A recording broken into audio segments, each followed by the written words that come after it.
મારું મારું નામ મયુર છે. હું જુનાગઢથી જ આવું છું. આ છેલ્લો ત્રીજો ધક્કો ખાધો હોય જન્મ તારીખના દાખલા સુધારવામાં. મારું આધાર કાર્ડ દેતા મેં મયુર નામ હતું, અત્યારે મને મૂનો કરીને આપી દીધું હોય.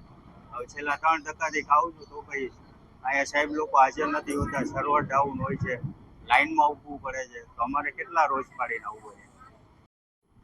આપ સૌ જાણો છો તે રીતે જૂનાગઢ મહાનગરપાલિકા દ્વારા જન્મ મરણ પ્રમાણપત્ર આપવા માટે સીઆરએસ પોર્ટલમાં કામગીરી કરવામાં આવી રહી છે અને રાજ્ય સરકારની સૂચના અને કેન્દ્ર સરકારની સૂચના મુજબ 1/9/2025 થી તમામ અરજીઓ સીઆરએસ પોર્ટલમાં કરવામાં આવી રહી છે અને સીઆરએસ પોર્ટલ એ કેન્દ્ર સરકાર દ્વારા સંચાલિત કરવામાં આવી રહ્યું છે અને જેના લીધે આજ અને છેલ્લા 2-3 દિવસથી સીઆરએસ પોર્ટલમાં ઘણી મુશ્કેલીઓનો સામનો કરી રહ્યો છે અને જે ટેકનિકલ પ્રોબ્લેમ છે અને ટેકનિકલ પ્રોબ્લેમના અનુસંધાન અમે રાજ્ય સરકાર અને કેન્દ્ર સરકાર દ્વારા કન્ટિન્યુઅસ માર્ગદર્શનમાં છીએ અને તેમની સાથે સંપર્કમાં છીએ અને ટૂંક સમયમાં જે ટેકનિકલ પ્રશ્નોનું નિરાકરણ આવી જાય, લોકોને ઘરે બેઠા જન્મ અને મરણનું પ્રમાણપત્ર ઓનલાઈન મળી જશે તેવી સુવિધાઓ ઉપલબ્ધ કરવામાં આવશે.